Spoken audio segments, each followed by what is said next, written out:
Here lies the wreck of the battleship USS Arizona. During the attack on Pearl Harbor, 1,177 officers and crewmen tragically lost their lives aboard this ship when an armor-piercing bomb hit her forward magazines. The explosion was so deadly that the Arizona accounted for 49% of total American casualties during the attack. Until September 11, 2001, no attack on American soil was deadlier than Pearl Harbor. On the day of the attack, the Arizona was 26 years old and had already served in World War I. In the 20s and 30s, she had cruised through a period of relative peace. But as the Japanese Empire spread across the Pacific, the U.S. Navy moved the Pacific Fleet's home port from California to Hawaii. Tensions only escalated from there. Sunday, December 7th, 1941. しっかりやろうぜ。ドライブしっかりやろうぜ。よろしくお願いします。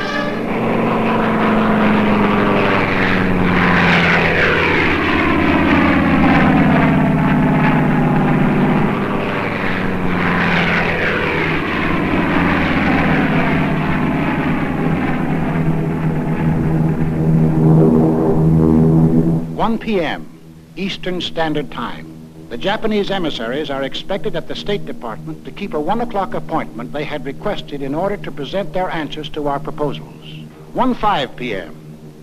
The Japanese planes are approaching Hawaii.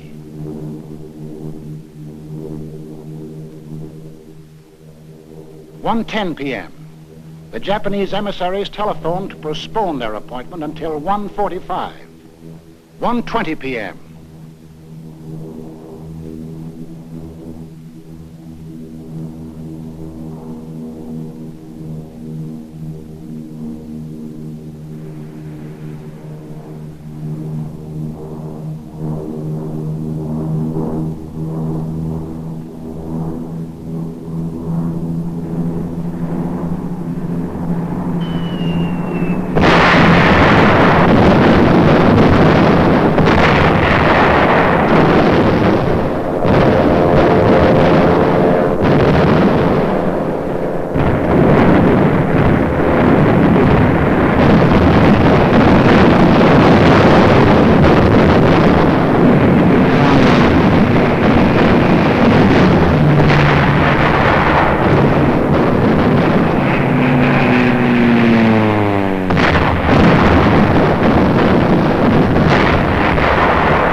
This footage is from the moment the USS Arizona's magazine exploded.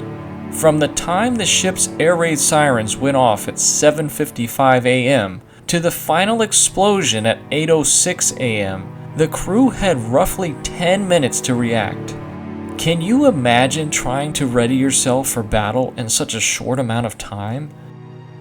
In these 10 minutes, Rear Admiral Isaac C. Kidd, the commander of Battleship Division 1, rushed up to the bridge of the Arizona to counteract the attack. However, even he was not safe, and he perished in the explosion.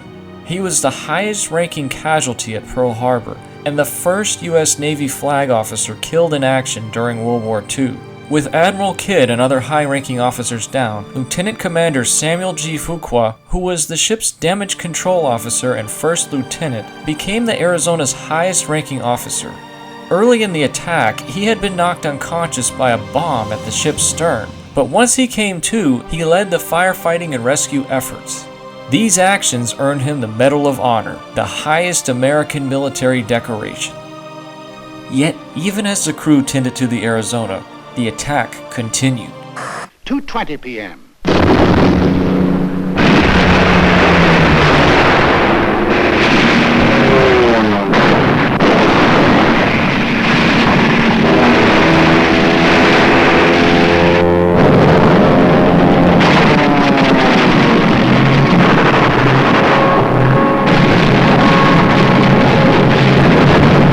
Japanese planes had been sowing death and destruction for an hour on American outposts in the Pacific when the Japanese envoys presented a memorandum to Mr. Hull.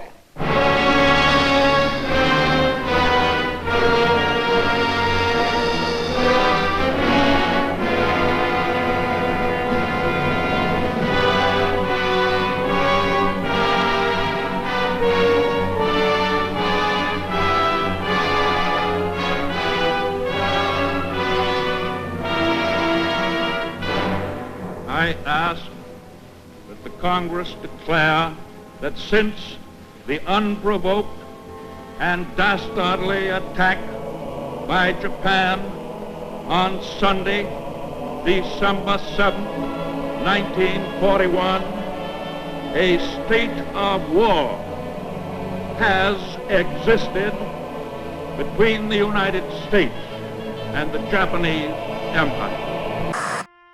When the dust finally settled, the losses were severe.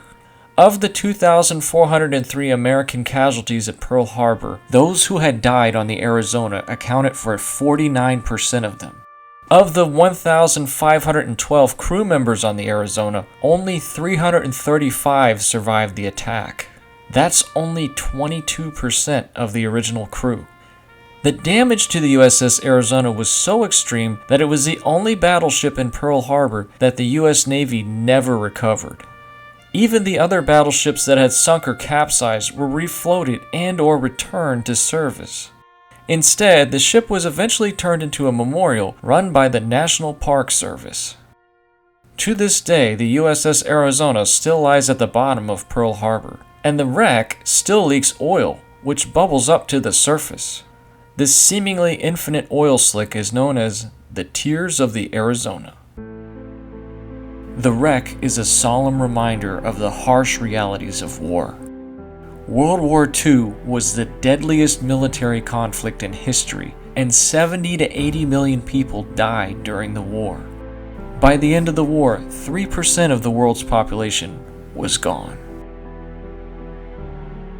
If you like this video, please give it a like, leave a comment down below, and subscribe to Tidewater Teddy. Thanks, and have a great day.